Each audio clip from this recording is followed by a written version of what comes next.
Bonjour à tous. Et d'abord, il est très rare de commencer une demi-journée comme celle d'aujourd'hui par des remerciements. Mais merci d'être aussi nombreux. Pour nous, c'est un réel plaisir de vous voir aussi nombreux. C'est la 4e réunion qui a été organisée par la direction des cours d'eau non navigables. Je reviendrai sur notre direction.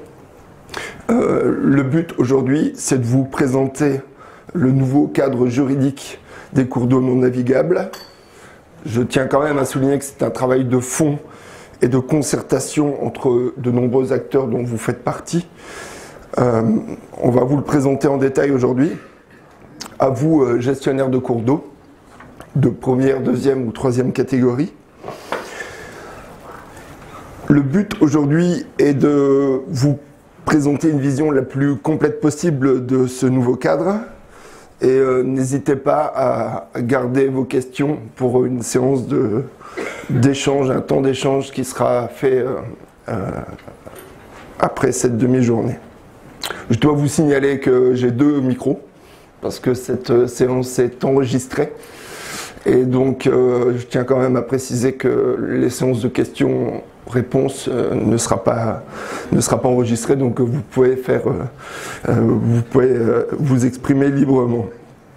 Nous avons reçu un mot d'excuse de monsieur le ministre René Colin, qui s'excuse, mais d'autres activités ont requis sa présence ce matin. D'abord, je vais me permettre de vous présenter. Donc, les intervenants d'aujourd'hui, monsieur Affelkai et monsieur De Stuck, qui font partie de la direction des cours d'eau non navigables, et maître Renoir du bureau d'avocat Anvilex, qui a suivi du bout en bout, et puis moi-même, François Guizel, directeur des cours d'eau non navigables du service public de Wallonie. Vous connaissez certainement, et je ne vais pas vous faire l'injure de vous expliquer l'ensemble des missions qui sont les nôtres au niveau de la direction des cours d'eau non navigables. Le réseau de mesure, vous connaissez certainement à travers le site Aqualim. Nous sommes très actifs aussi dans la libre circulation des poissons. Nous sommes aussi responsables, en tout cas mes collègues, de la carte d'aléas des inondations. L'atlas numérique et enfin le logiciel Paris qui vous sera présenté beaucoup plus précisément dans le courant de la matinée. Pour revenir au sujet de ce jour, cette réunion est très très importante. C'est la 4e à travers les différentes provinces en tout cas. En moyenne, elle a assemblé comme aujourd'hui près d'une centaine de personnes. Sans vouloir faire de mauvais jeu de mots, nous sommes dans un méandre législatif. Et en tout cas, et je pèse mes mots, c'est un véritable virage législatif que cette réforme du cadre juridique des cours d'eau non navigables. Ça a été adopté par le gouvernement wallon et par le Parlement en décembre dernier. Et cette réforme a commencé en 2012. L'importance de ce texte est primordiale. L'importance aussi de Paris et de tout ce que ça va engendrer pour vous comme enjeu en tant que gestionnaire des cours d'eau non navigables. Il a pour but aussi de nous simplifier un petit peu la vie. Il y aura certainement des questions plus précises sur là-dessus, mais on a vraiment voulu, la direction des cours d'eau non navigables et les services publics de Wallonie, le législateur a vraiment voulu simplifier la vie. J'espère que cette journée sera pour vous très instructive. En tout cas, nous le voulons, nous l'espérons. La direction des cours d'eau non navigables reste à votre entière disposition si vous avez des questions. Et sans plus attendre, je vais passer le micro à mon collègue et je vous souhaite en tout cas, comme je l'ai déjà dit, une journée très instructive. Avant d'entrer dans le vif du sujet, je voudrais procéder à un petit sondage à main levée justement pour que chacun d'entre nous se rende compte de la diversité de l'assistance d'aujourd'hui. Donc par exemple, est-ce que toutes les personnes qui représentent une commune peuvent lever la main pour commencer? Donc on voit que notre public cible est bien là, bien présent, merci. Et parmi vous, quels sont ceux qui représentent plutôt des mandataires communaux, des élus, des bourgmestres, des échevins, des conseillers communaux? Vous pouvez lever la main. Merci, bienvenue. Et ceux qui représentent plus du personnel de l'administration communale? Merci. Et parmi vous, quels sont ceux qui travaillent dans un service environnement? Super. Dans un service travaux? Dans un service urbanisme? Merci. Et quels sont ceux d'entre vous qui sont plus des agents de terrain, des agents techniques par exemple, qui sont bien représentés aussi? Bienvenue à vous tous. Et une petite question subsidiaire, qui parmi vous connaît l'existence de la loi de 1967 sur les cours d'eau non navigables, qui encadre justement la gestion des cours d'eau non navigables, qui encadrait au passé? Voilà. Score mitigé. Merci, comme le disait mon directeur, merci pour votre participation, pour votre information. Il y avait plus ou moins 110 inscrits à l'avance et je pense qu'une bonne quinzaine de personnes se sont rajoutées ici à l'entrée. Et pour votre information, le taux de représentation des communes au cours de nos 4 séances d'information se tourne aux alentours des 75%. Nous sommes vraiment très satisfaits de ce taux de participation et j'en profite pour remercier toutes celles et tous ceux qui ont relayé cette invitation. Je parle par exemple des services techniques provinciaux, également des contrats de rivière, qui ont essayé vraiment de contacter toutes les personnes en lien avec la gestion des cours d'eau au sein des communes. Et donc pour la province de Liège, qui nous occupe aujourd'hui, sur les 84 communes que représente cette province, 52 sont représentées ici.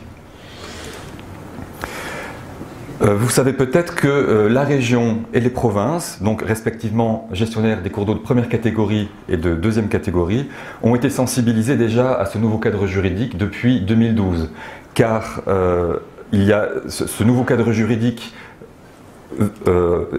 ressort est le résultat d'un marché de services juridiques qui a été lancé en 2012 et qui a été encadré par un comité d'accompagnement dans lequel de nombreux acteurs des cours d'eau étaient représentés et parmi eux les gestionnaires de cours d'eau de première et deuxième catégorie.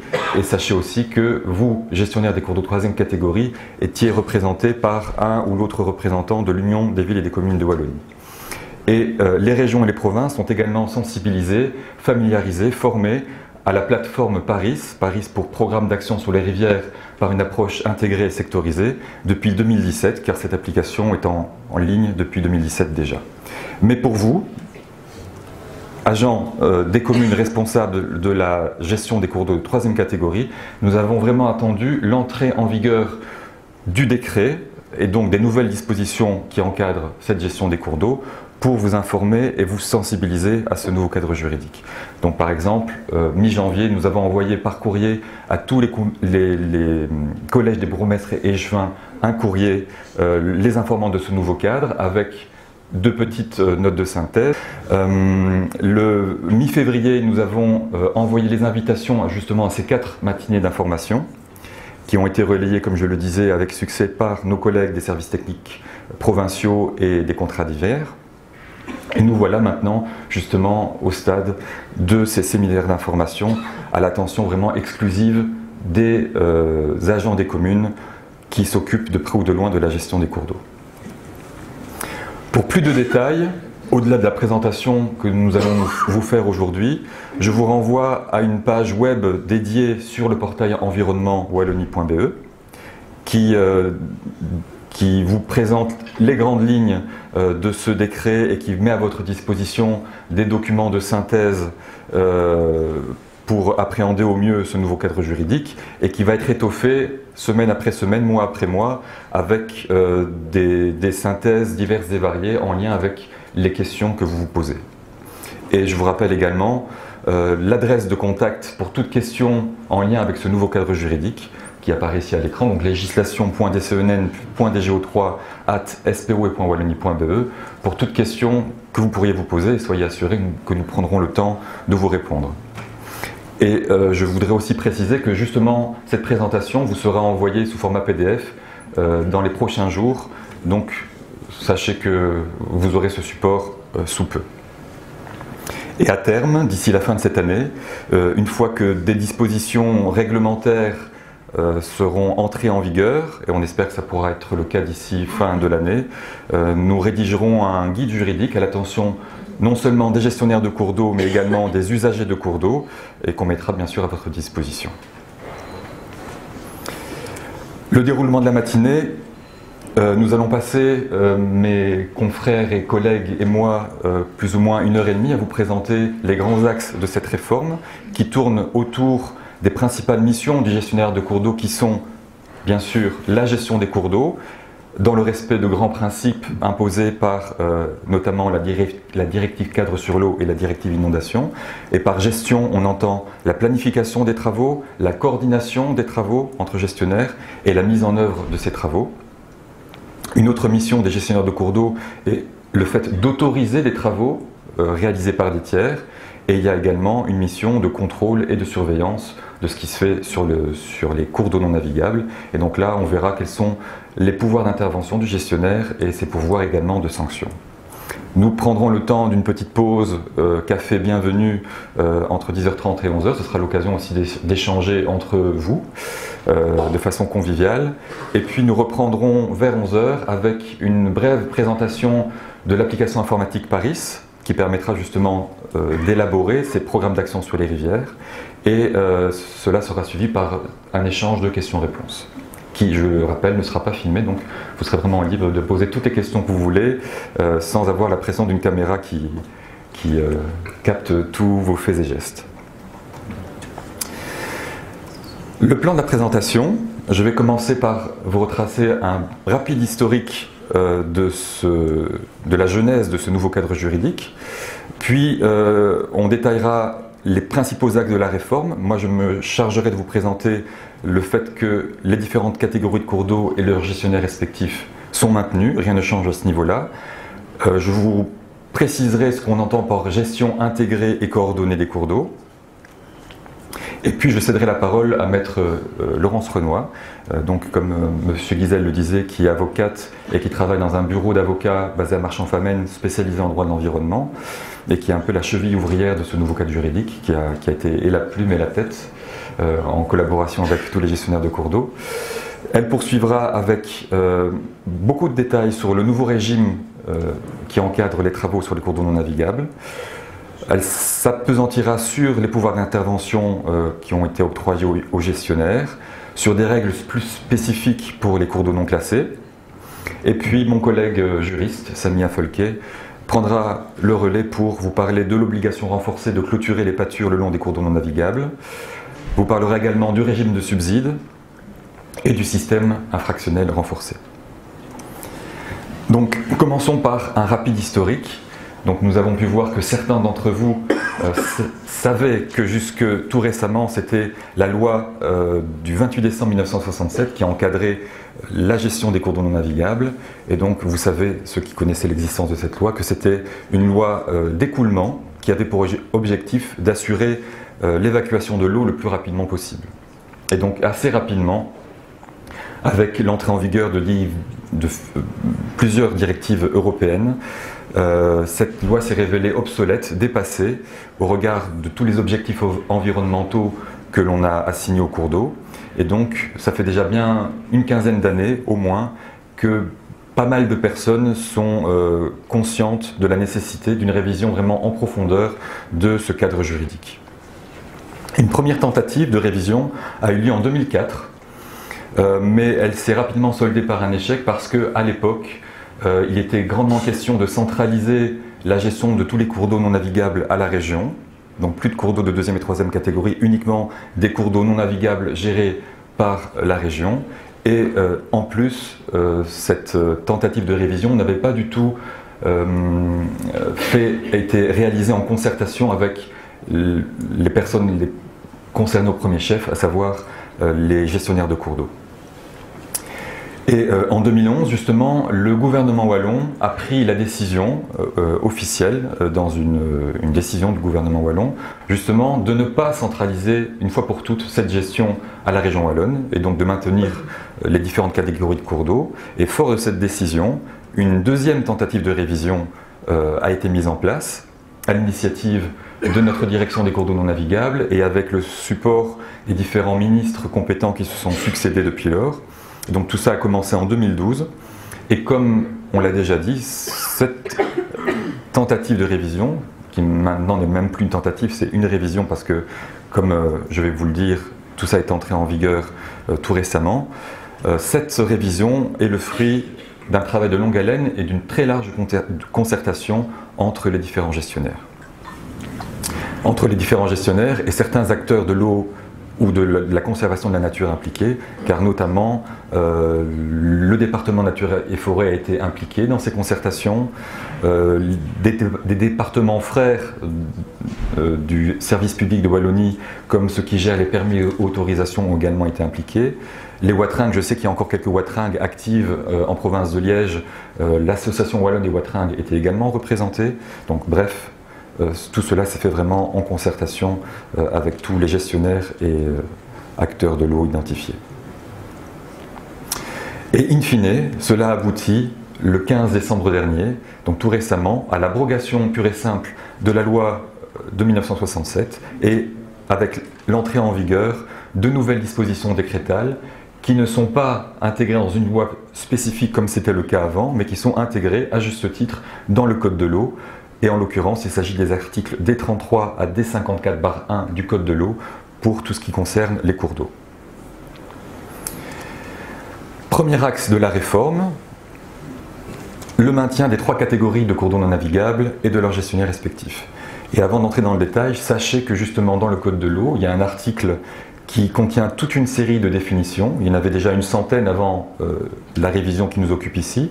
Et justement, à l'occasion de cette révision, on a rajouté toute une série de définitions qui intéressent de très près le gestionnaire de cours d'eau, à savoir la définition de cours d'eau, de lit mineur, de berge et de crête de berge, afin d'avoir une délimitation précise sur le plan du territoire, de l'espace occupé par le cours d'eau. Également les définitions de voies hydrauliques, de cours d'eau non navigables et de cours d'eau non classés. Donc là, on est plus dans une délimitation administrative. On a également défini des termes, des concepts qui sont en lien avec la qualité hydromorphologique des cours d'eau. Donc ainsi, on a été amené à définir ce qu'est la libre circulation des poissons, un obstacle à cette libre circulation, ce qu'est une passe à poissons et ce qu'est la ripisylve.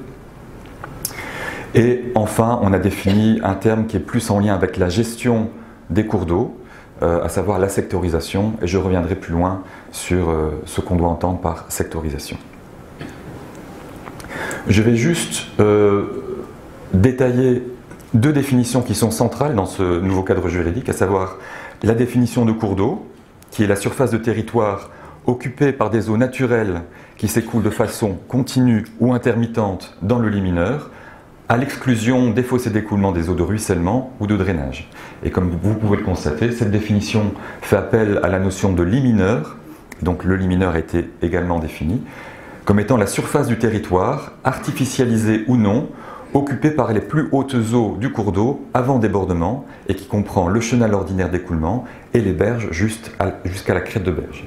Donc là, je vais me saisir de mon petit pointeur pour vous montrer. Ce que je ne sais pas, c'est si le pointeur pointe aussi sur les écrans latéraux. On va voir ça tout de suite. Donc, non. Mais vous pouvez suivre ma voix. Donc, le champ d'intervention du gestionnaire de cours d'eau part de la crête de berge, qui est la ligne qui relie tous les points et à partir de laquelle, justement, il y a débordement du cours d'eau lors d'épisodes de crue. Donc, qui part de la crête de berge, qui comprend la berge, le chenal d'écoulement et la berge opposée jusqu'à la crête de berge. Donc là, on est vraiment dans le champ d'intervention du gestionnaire de cours d'eau. Et vous conviendrez avec moi que c'est un cas très général et qu'on peut, autour de ce cas très général, trouver tout un tas de cas particuliers. Mais ça, je vous propose d'en discuter éventuellement lors des échanges de questions-réponses. Et Cette notion de lit mineur, je vous disais qu'elle est centrale. Maître Renoy, justement, quand elle vous parlera de la domanialité du lit mineur et du système d'autorisation domaniale, vous parlera également de ce lit mineur qui est vraiment, comme je le disais, le champ d'intervention du gestionnaire. Et en plus, domaine public. Maintenant que ces définitions sont bien précisées, attardons-nous à la détermination des cours d'eau non navigables. Et donc là, comme je le laissais entendre, rien ne change par rapport à avant.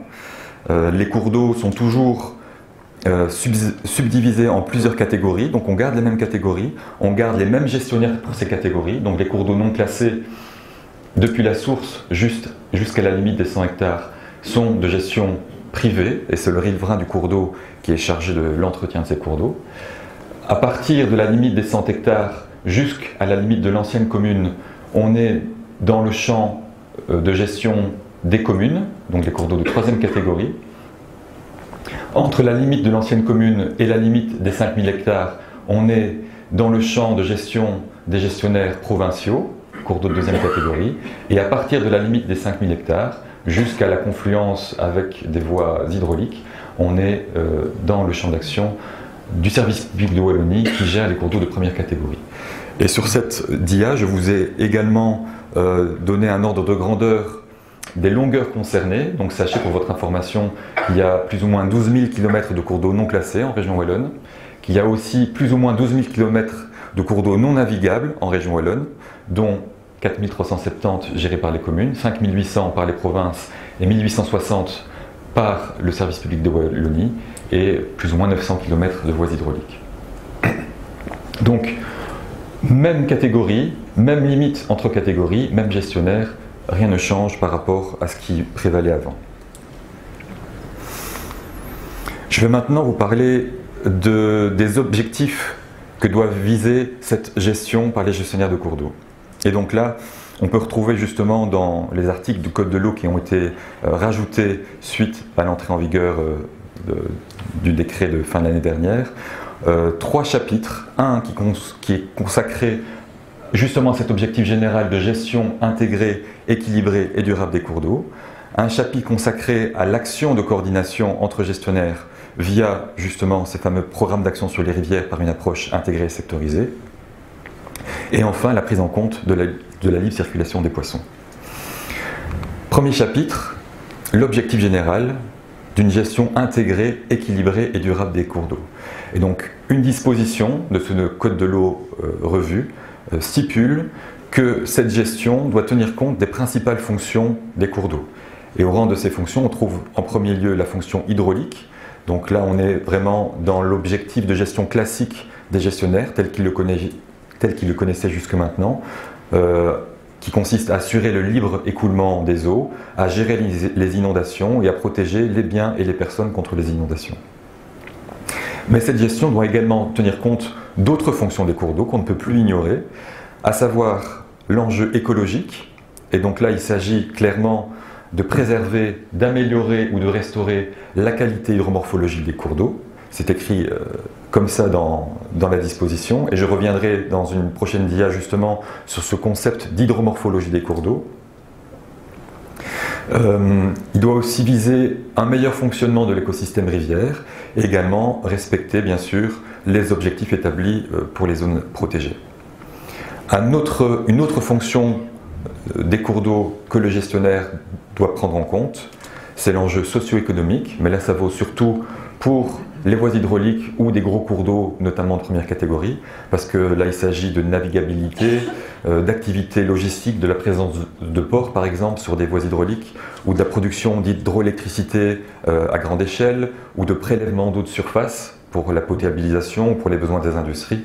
Donc là, tout ça tourne autour de la fonction socio-économique des cours d'eau, mais qui est un peu étrangère justement aux cours d'eau communaux qui nous occupent ici. Et dernière fonction des cours d'eau dont le gestionnaire doit tenir compte, c'est la fonction socio-culturelle, dans laquelle on va retrouver tout ce qui a trait au tourisme, au loisir, au patrimoine bâti, à l'intérêt paysager en lien avec la présence du cours d'eau, et donc toutes les activités de pêche, de baignade, de pratique du kayak, de camping, etc. Donc voilà pour l'objectif général qui se veut multi-enjeux et qui doit tenir compte de ces différentes fonctions des cours d'eau. Voilà une petite parenthèse maintenant sur le concept d'hydromorphologie d'un cours d'eau. Donc dans hydromorphologie, vous entendez morphologie et hydro. Donc il s'agit vraiment de caractériser la forme, la morphologie du cours d'eau, son lit, son chenal d'écoulement, ses berges, notamment en lien avec son lit majeur, et tout ça en lien avec son cycle hydrologique, donc à savoir son débit depuis sa source jusqu'à son embouchure, sa confluence dans un autre cours d'eau, et également l'alternance de périodes de crue, de périodes d'étiage. Tout cela contribue à modifier la forme du cours d'eau. Et donc cette qualité hydromorphologique est fonction de plusieurs facteurs. En premier lieu, de 3 types de continuités qui sont illustrés ici sur le petit schéma sur cette dia. Le premier type de continuité, c'est la continuité longitudinale. Et là, on vise très clairement l'absence d'obstacles à la libre circulation des poissons et des sédiments sur le cours d'eau, dans un cas idéal. Et donc à chaque fois que sur un secteur de cours d'eau, on va avoir justement un obstacle à cette continuité longitudinale, la qualité hydromorphologique du secteur sera impactée, dégradée. On envisage également une continuité latérale du cours d'eau, donc un peu son espace de liberté au sein du lit majeur. Là c'est aussi un cas, dans un cas idéal. Et donc le cours d'eau, le chenal principal d'écoulement, peut être en contact lors d'épisodes de crue avec des annexes hydrauliques, avec des nœuds qui se trouvent dans le lit majeur, et tout ça concourt à une bonne qualité hydromorphologique du cours d'eau. Et un troisième type de continuité, la continuité verticale, entre l'eau qui circule en surface dans le chenal d'écoulement du cours d'eau et l'eau souterraine dans la nappe qui se trouve en dessous du cours d'eau. Et donc quand on a des lits de cours d'eau qui sont bétonnés par exemple, on coupe toute cette continuité transversale, et on impacte cette qualité hydromorphologique.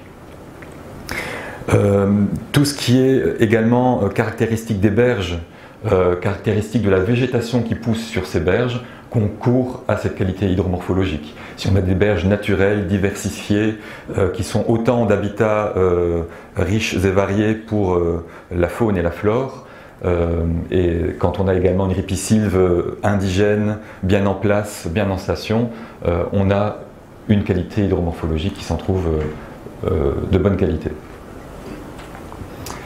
Et je voudrais aussi juste rappeler que la qualité écologique des cours d'eau, qui est la qualité justement qui est visée dans les plans de gestion de district hydrographique et par la directive cadre eau, à savoir le bon état écologique des masses d'eau en général.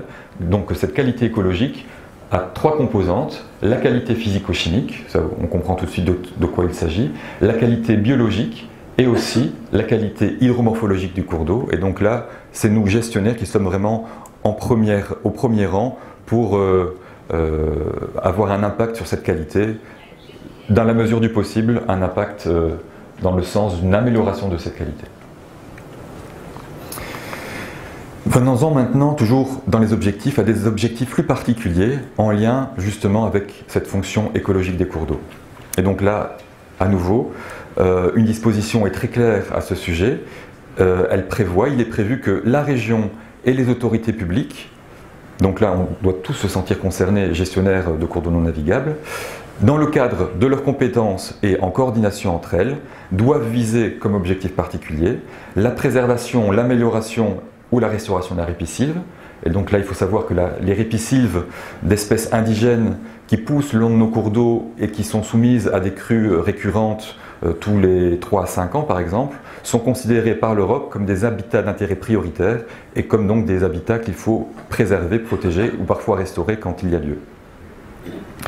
Un autre objectif que la région et les autorités publiques doivent viser, quelques petites photos vous illustrant justement cette ripisylve entretenue avec maintien de certains buissons. Un deuxième objectif que la région et les autorités publiques doivent viser, c'est la continuité écologique des cours d'eau. Et donc je reviendrai justement dans une prochaine dia sur la nécessité de prendre en compte la libre circulation des poissons. Et dans quelle mesure on doit le faire.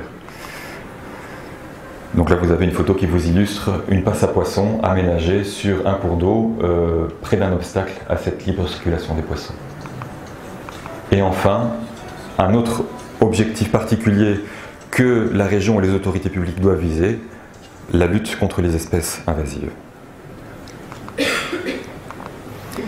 Venons-en maintenant à cette obligation de coordination entre gestionnaires grâce au PARIS. Donc, les PARIS, vous en avez peut-être déjà entendu parler.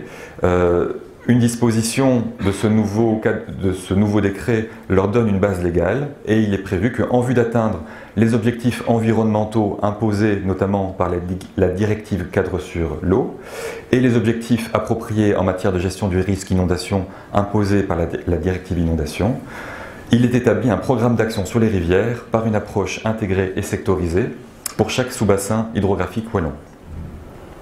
Je vais essayer de vous illustrer une autre disposition, avant d'aller plus loin, une autre disposition précise le contenu minimum des PARIS, mais je ne vais pas rentrer dans les détails à ce stade-ci, et une autre disposition précise la procédure d'élaboration des PARIS, et là j'y reviendrai tout à fait en fin de présentation, après la pause, quand je vous présenterai l'application PARIS, en vous présentant justement les prochaines échéances à l'échelle des 2 prochaines années. Donc, là, je vous ai schématisé ce qu'on entend par plan de gestion de districts hydrographiques qui ont pour cible la qualité de l'eau, la qualité écologique des masses d'eau. Et donc là, on est vraiment dans cet objectif d'atteinte du bon état des masses d'eau pour la région wallonne. Et pour votre information, toute cette gestion de la qualité de l'eau est également intégrée, prise en compte dans le Code de l'eau depuis 2005. Et donc, les plans de gestion du risque inondation planifient des actions sur des périodes de 6 ans, des actions qui relèvent de plusieurs thématiques, qui sont ici en marge de ce cercle, et je peux citer parmi ces thématiques, par exemple, l'assainissement des eaux usées. Vous savez tous qu'il y a eu des gros travaux ces dernières années pour contribuer à cette atteinte du bon état écologique des masses d'eau en multipliant justement l'assainissement des eaux usées.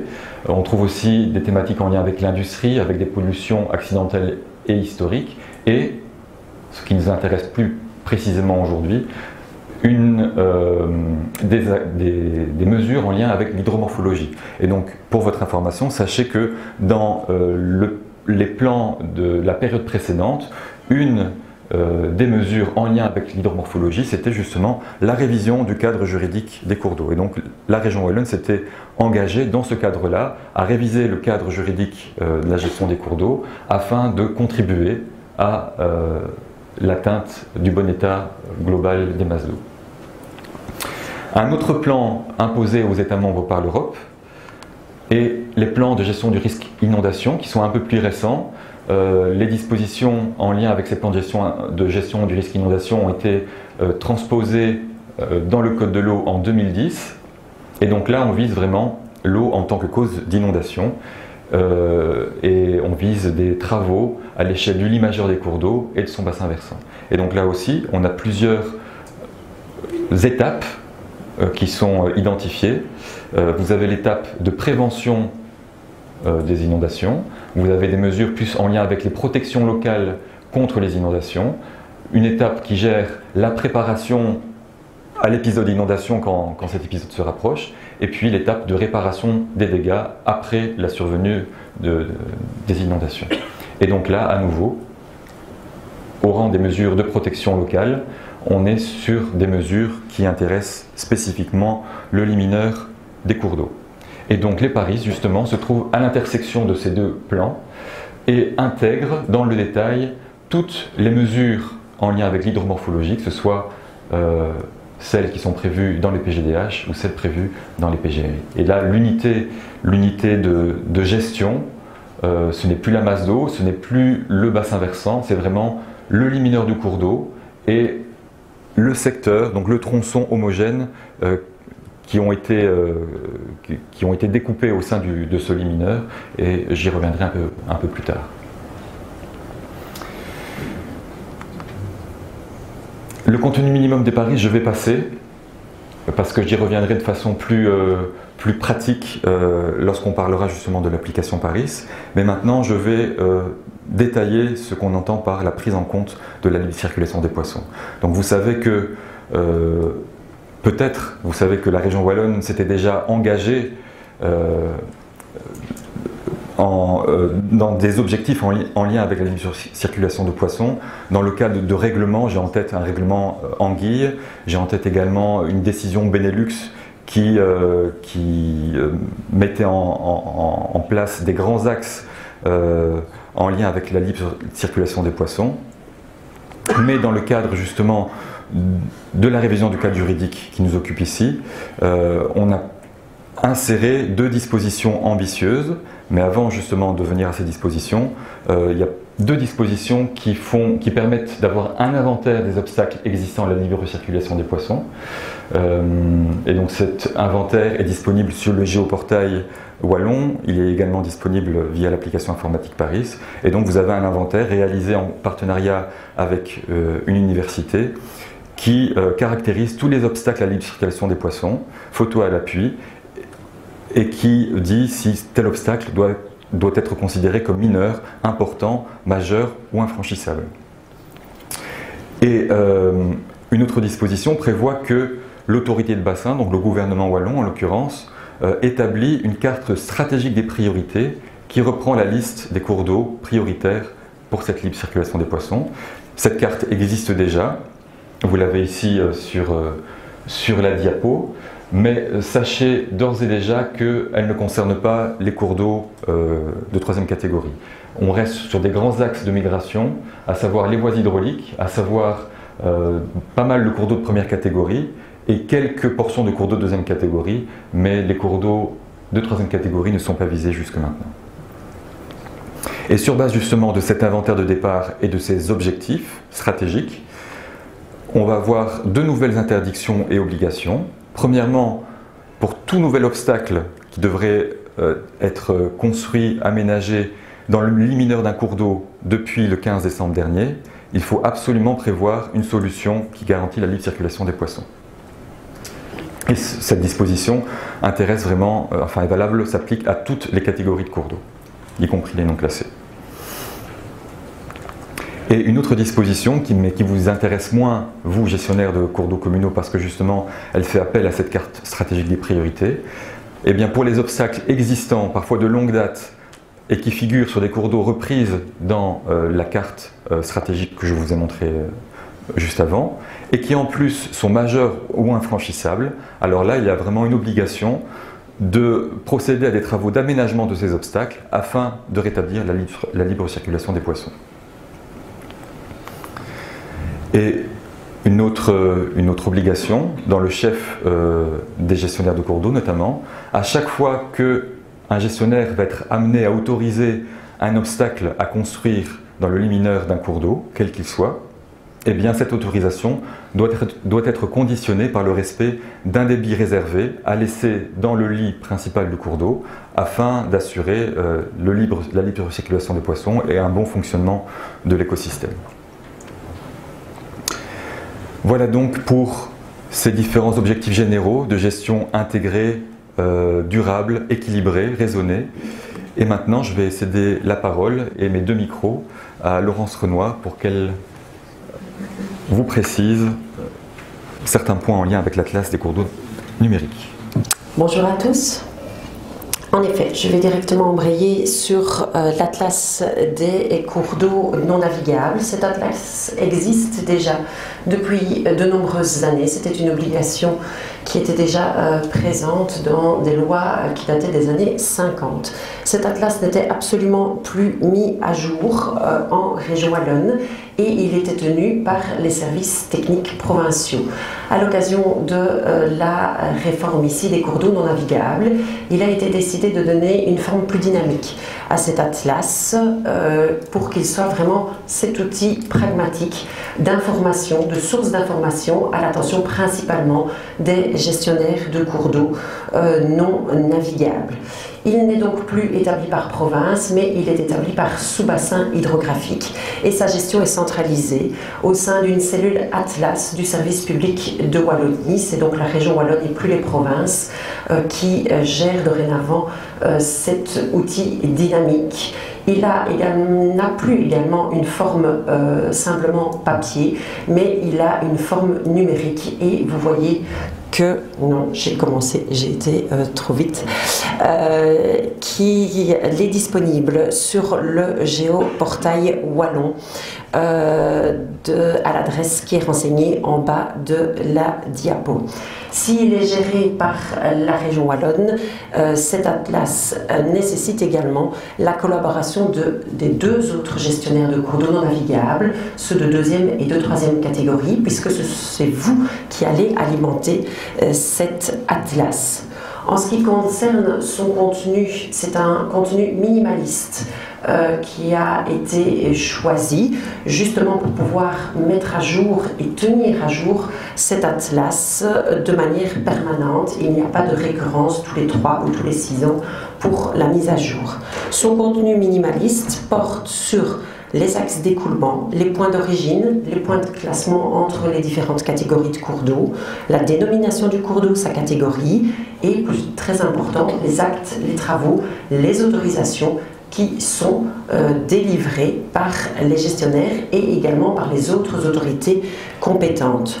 En effet, cette mise à jour de l'Atlas n'est possible que si chacune des autorités qui délivrent des autorisations en lien avec le cours d'eau, c'est-à-dire dans le limineur, dans la bande des 6 mètres ou en zone d'aléa d'inondation, eh bien, transmettent ces informations à la cellule Atlas. Et donc tous les permis d'urbanisme, les permis d'environnement, permis uniques, les autorisations, ce type d'autorisation, il faut transmettre avec les plans pour tenir à jour cet atlas, toutes ces autorisations et l'autorisation domaniale dont je vais vous parler dans quelques instants pour tenir à jour cet atlas.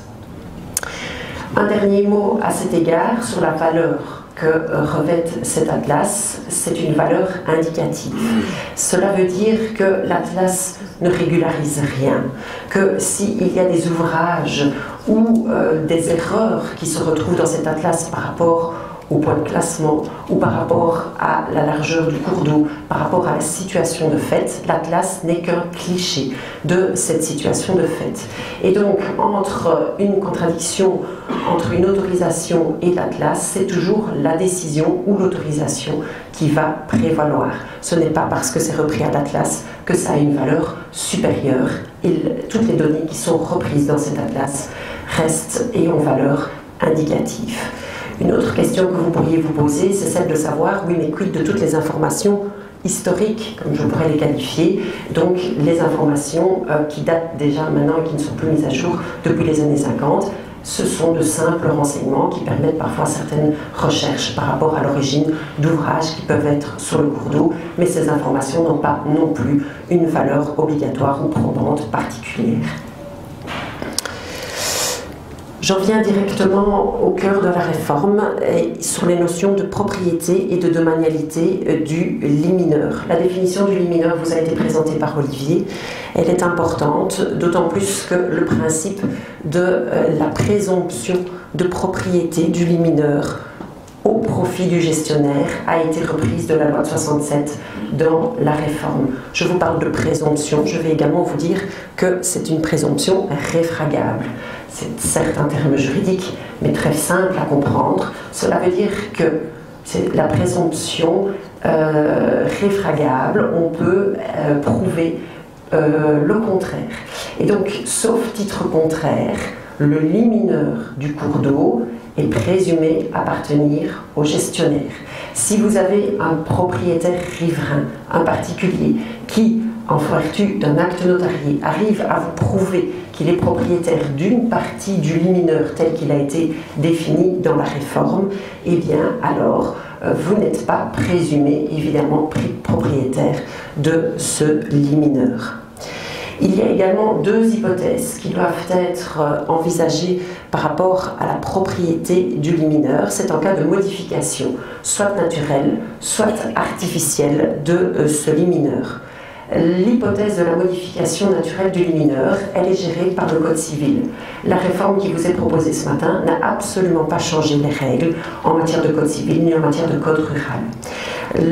La disposition du Code civil qui envisage cette modification naturelle du limineur, c'est l'article 563 du Code civil qui dit que si un cours d'eau forme un nouveau lit, en abandonnant son ancien lit, le propriétaire du terrain nouvellement occupé prend l'ancien lit à titre de compensation. C'est peut-être une hypothèse un peu scolaire où il y a un déplacement entre guillemets uniforme du limineur, où celui-ci vient ronger un côté de la berge et laisse de l'autre côté libre. Il y a une forme de compensation. Évidemment qu'il y a d'autres hypothèses qui peuvent se rencontrer sur le terrain, et le Code civil règle également ces hypothèses où il y a plutôt la perte ou la chute d'une partie de la berge sans compensation possible. Dans ce cas-là, le propriétaire ne peut évidemment rien revendiquer, il ne peut rien gagner à titre de compensation. C'est le mouvement naturel du limineur qui doit être accepté évidemment par le riverain. L'autre hypothèse qui est envisagée cette fois-ci à l'article D34 du Code de l'eau, c'est l'hypothèse de la modification artificielle du limineur.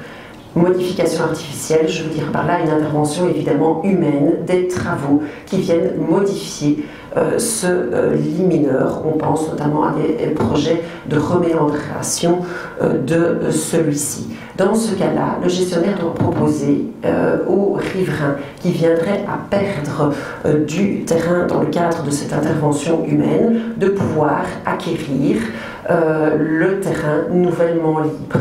Et le gestionnaire a 6 mois pour proposer cette acquisition à titre de compensation au riverain qui voit perdre une partie de son terrain. Si le riverain refuse pour des raisons qui lui sont propres d'acquérir ce terrain, le terrain nouvellement libre devient ce qu'on appelle dans le Code civil un terrain 100 mètres.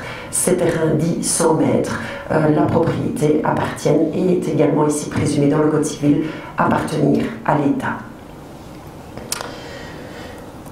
J'en viens maintenant à une nouveauté de la réforme, c'est l'affirmation dans le texte que le limineur relève dorénavant du domaine public. Ici, il y a évidemment un parallélisme très clair qui est fait avec les voies hydrauliques. Depuis des années, évidemment, les cours d'eau navigables relèvent du domaine public au même titre que les voiries. Ici, il y a une harmonisation également qui est faite avec les cours d'eau non navigables et le limineur des cours d'eau non navigables. Cela a plusieurs conséquences. Tout d'abord, il faut rappeler que le domaine public est d'un usage libre. Tout un chacun peut utiliser dans l'intérêt commun ce domaine public, mais évidemment, à titre de protection, il peut être réglementé, encadré par les gestionnaires. On ne fait pas non plus n'importe quoi sur le domaine public. En matière de cours d'eau, je pense par exemple à la réglementation qui n'est pas visée dans la présente réforme, mais à la réglementation en matière de circulation dans le cours d'eau ou sur le cours d'eau, toute la réglementation kayak. L'usage est par principe libre, mais quand même encadré pour protéger notamment le milieu. Autre conséquence de la domanialité publique du limineur, c'est que chaque gestionnaire devient maître de son domaine. Et pour vous, c'est une véritable nouveauté, puisque là où la loi de 67 ne permettait pas aux gestionnaires de 3e catégorie, notamment de délivrer des autorisations, ici, vous devenez, vous, gestionnaires communaux, totalement maître de votre domaine que constitue le limineur des cours d'eau de 3e catégorie. Des conséquences du domaine public, inaliénable, insaisissable, imprescriptible, on ne peut pas le vendre, on ne peut pas le saisir s'il y avait une dette du gestionnaire et on ne peut pas prescrire. Cela veut dire qu'un riverain qui viendrait à revendiquer une occupation durant 30 ans, c'est de cette prescription acquisitive trentenaire sur un bien immobilier dont je parle ici, eh bien, on ne peut prescrire contre le domaine public et même l'occupation de plus de 30 ans ne vaut pas acquisition. Conséquence très importante, et je l'ai déjà appréhendée, c'est que le domaine public est d'usage collectif, mais il peut y avoir, sous certaines conditions, une appropriation privative de ce domaine public soumise à autorisation domaniale. Et c'est bel et bien là la nouveauté pour vous, c'est que vous allez pouvoir délivrer des autorisations domaniales pour des projets, des ouvrages, des travaux que des particuliers voudraient faire dans le lit mineur du cours d'eau. Les droits de riverainté, enfin, restent tout à fait inchangés. Je pense ici aux droits de pêche. La réforme n'a aucune conséquence par rapport à ces droits de riverainté. J'en viens maintenant au nouveau régime, justement, pour les travaux réalisés sur les cours d'eau non navigables. Ceux qui connaissaient la loi de 67 savaient qu'il y avait une grande distinction entre les travaux ordinaires d'entretien, de réparation sur les cours d'eau non navigables et les travaux extraordinaires qu'on qualifiait tantôt de travaux d'amélioration ou de travaux de modification.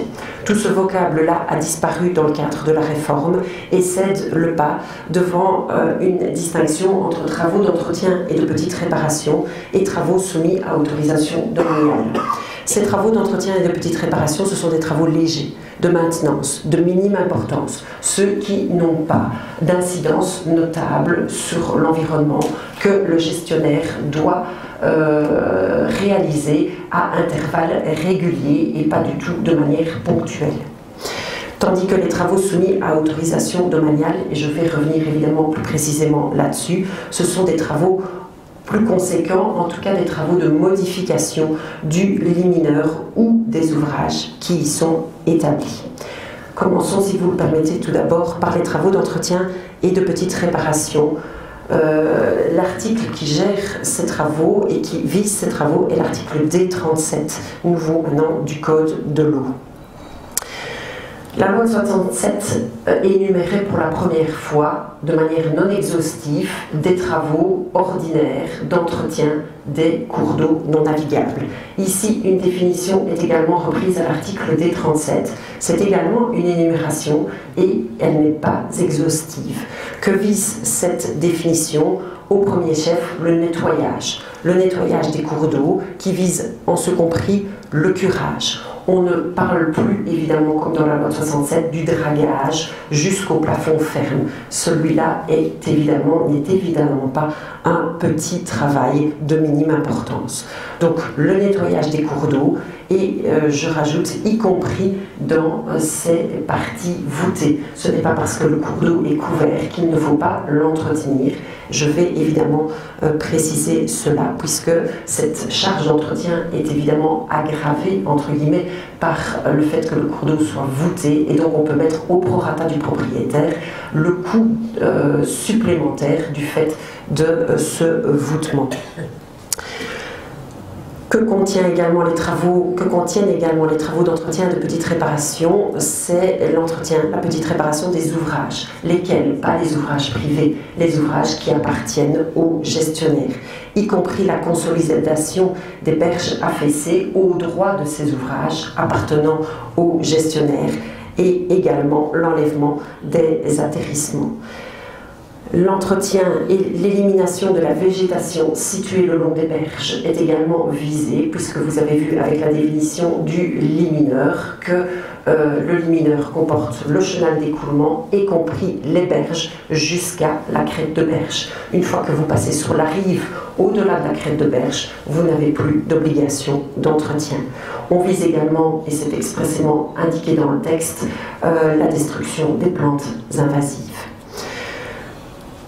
Encore deux petits travaux d'entretien et de réparation, c'est le renforcement des digues et l'entretien et la réparation des stations de pompage. Ce sont évidemment des ouvrages qui intéressent l'intérêt général et c'était déjà le cas sous l'égide de la loi de 67. Qui est responsable de ces travaux d'entretien et de petites réparations? Par principe, c'est vous, les gestionnaires. La région wallonne pour les premières catégories, les provinces pour les deuxièmes, vous, gestionnaires communaux, pour les troisièmes. Cela ne veut pas dire que vous êtes dans l'obligation de faire ces travaux d'entretien et de petites réparations à la demande de particuliers. Vous avez un pouvoir évidemment discrétionnaire de choisir et de motiver les raisons pour lesquelles il y a lieu par priorité d'intervenir sur telle section du cours d'eau et de programmer évidemment ces travaux d'entretien et de petites réparations. Autre principe, c'est qu'il n'y a pas de formalisme.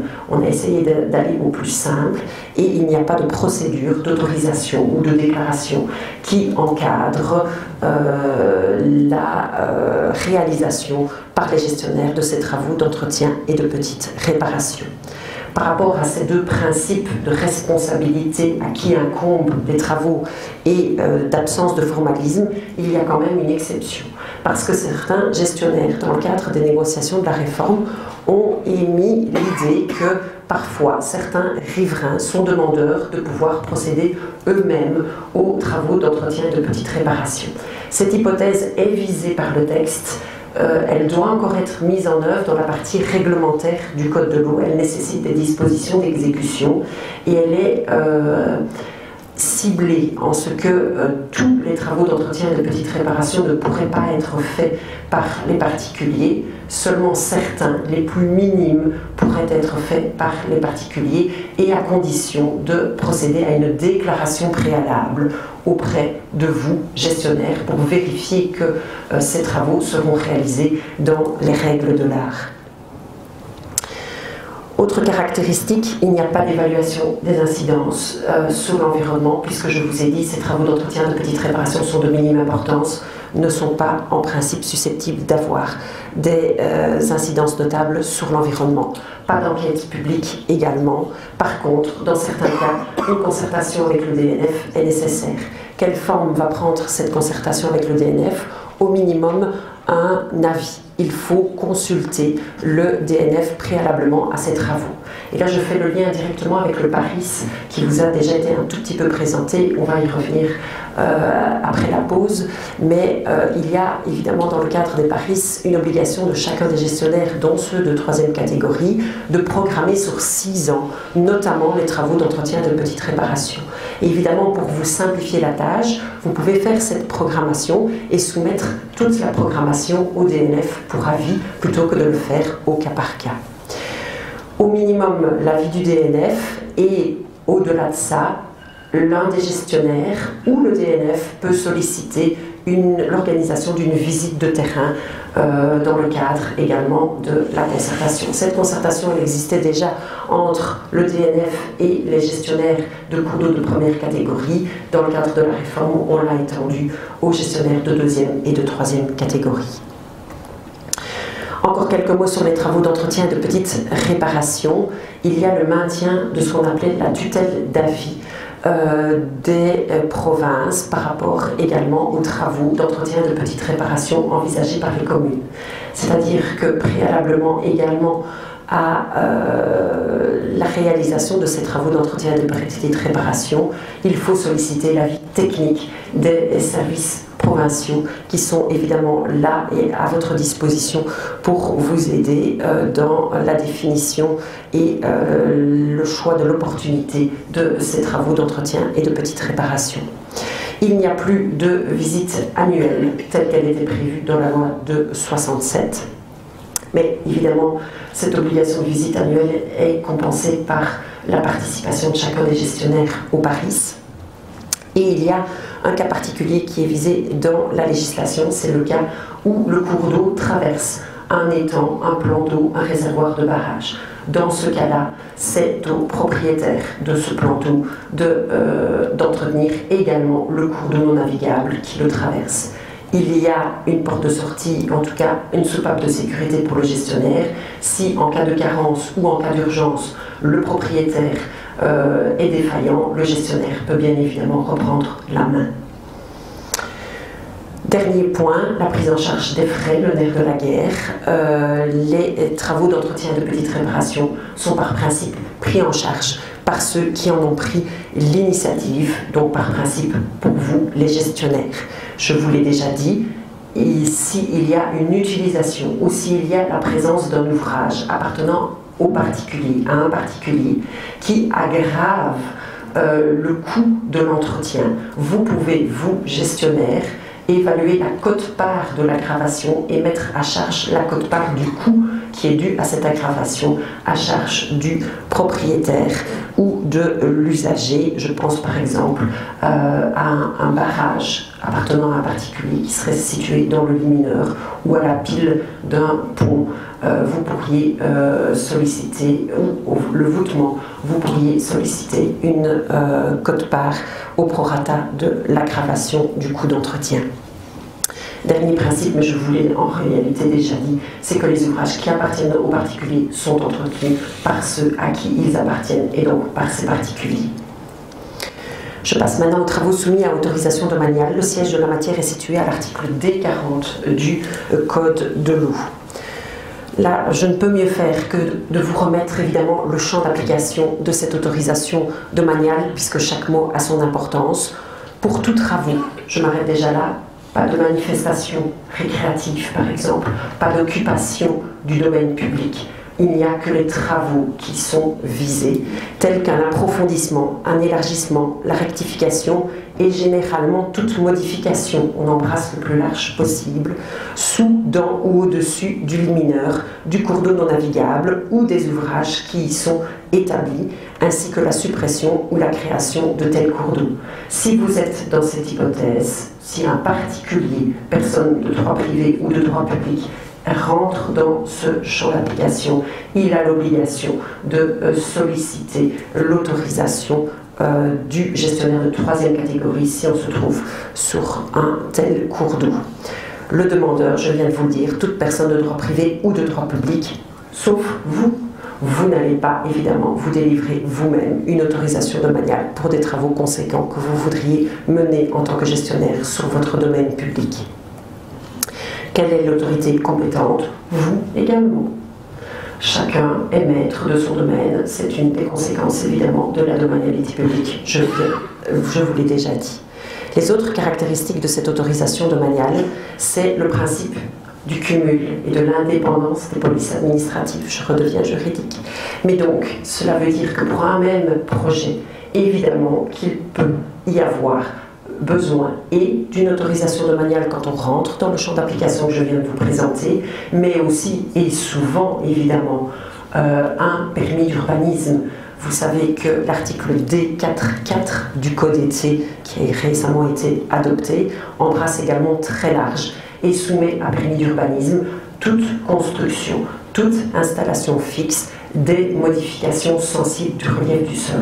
Et donc il faut évidemment bien comprendre qu'il peut y avoir pour un même projet plusieurs autorisations nécessaires, elles se cumulent et si le particulier n'obtient pas l'ensemble de toutes les autorisations nécessaires, lorsque tous les feux ne sont pas ouverts, alors il ne peut pas mettre en œuvre son projet.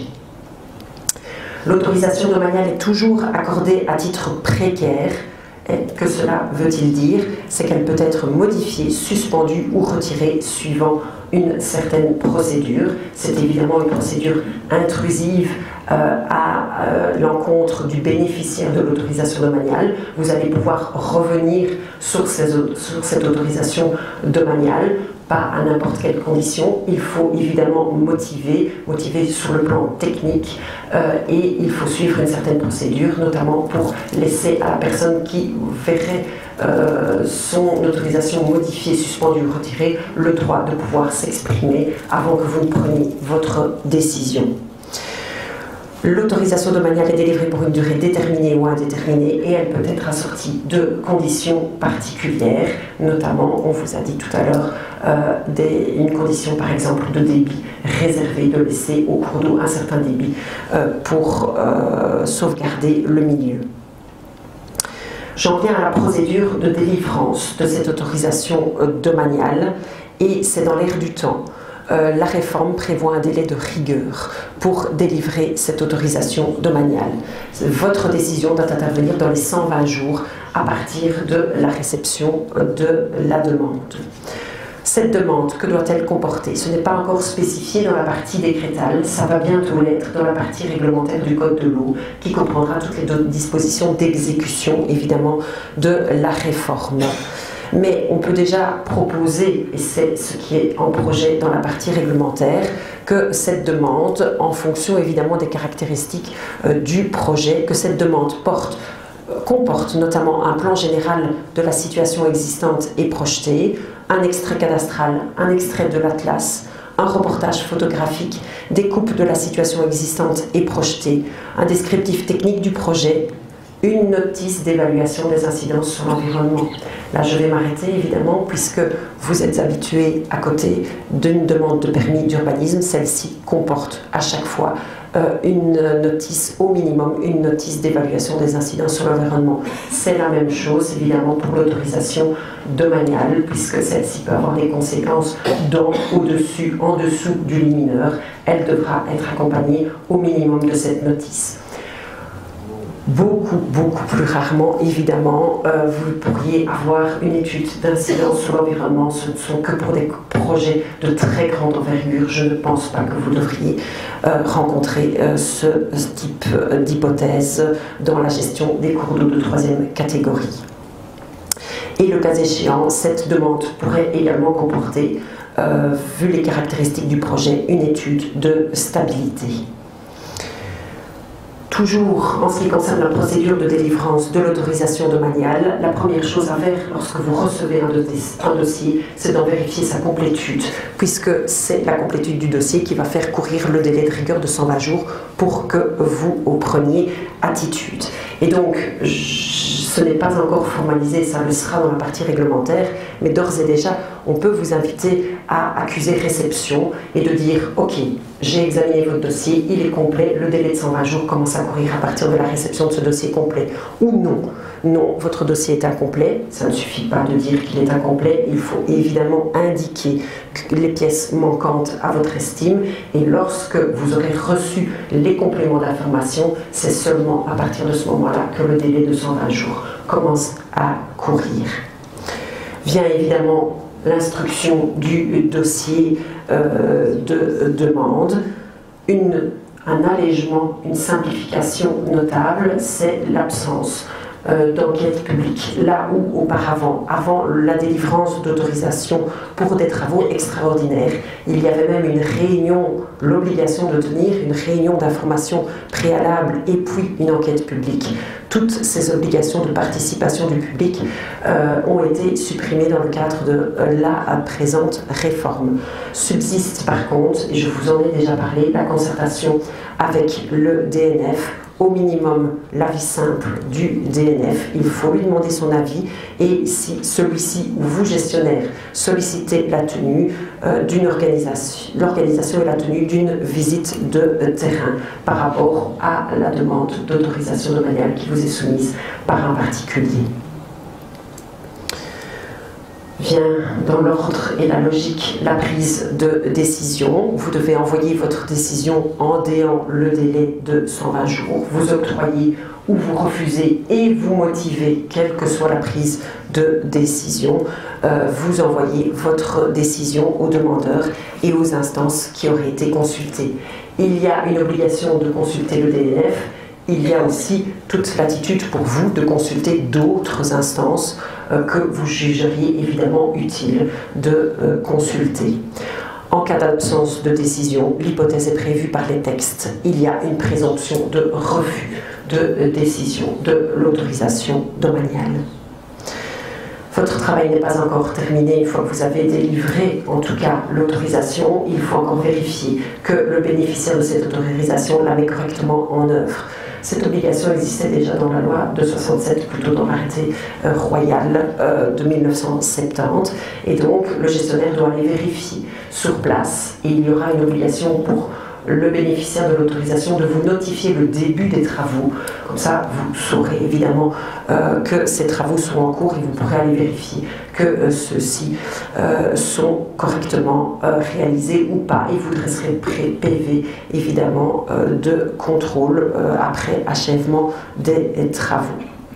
Au niveau de la prise en charge des frais, il n'y a pas de différence avec les travaux d'entretien de petite réparation. C'est ceux qui prennent l'initiative, en l'occurrence les particuliers, qui prennent en charge évidemment les travaux soumis à autorisation domaniale. Si vous, gestionnaire, menez des travaux conséquents qui n'entrent pas dans la définition de travaux d'entretien et de petite réparation, mais qui sont plus conséquents dans le lit mineur, vous avez aussi la possibilité de mettre à charge au prorata de celui qui utilise ou de celui qui est propriétaire d'un ouvrage et qui aggrave évidemment les travaux à mener, vous pouvez mettre au prorata le coût de l'aggravation. Toujours dans le cadre de la procédure, on maintient évidemment une possibilité de recours au gouvernement wallon contre la décision relative à l'autorisation domaniale. Le délai d'introduction de ce recours est de 20 jours à partir de la notification au demandeur ou à partir de l'affichage pour toute autre personne qui ne serait pas d'accord avec votre décision. Le délai de prise de décision par le gouvernement est également de 120 jours. Et de la même manière, à défaut de décision du gouvernement, c'est la décision du gestionnaire qui est infirmée et qui peut notamment être implicite. Un petit rappel par rapport à ma toute première diapositive. N'oubliez pas de transmettre évidemment une copie de l'autorisation domaniale que vous viendriez à délivrer pour la tenue de l'Atlas. J'en viens à l'articulation qui peut être faite avec d'autres polices administratives. Et là, je voudrais vraiment poser les principes avec vous, puisque vous l'avez compris, je vous l'ai déjà dit, le gestionnaire communal devient compétent pour statuer sur les demandes d'autorisation domaniale sollicitées par des tiers.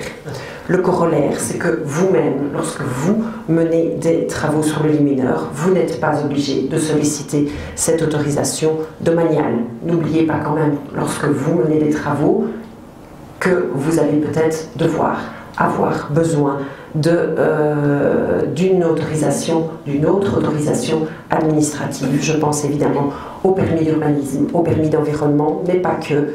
Il y a aussi les déclarations environnementales ou toute la législation relative à la protection de la nature. Je vise ici les zones Natura 2000 qui nécessitent parfois l'autorisation ou en tout cas au minimum une notification au directeur du DNF.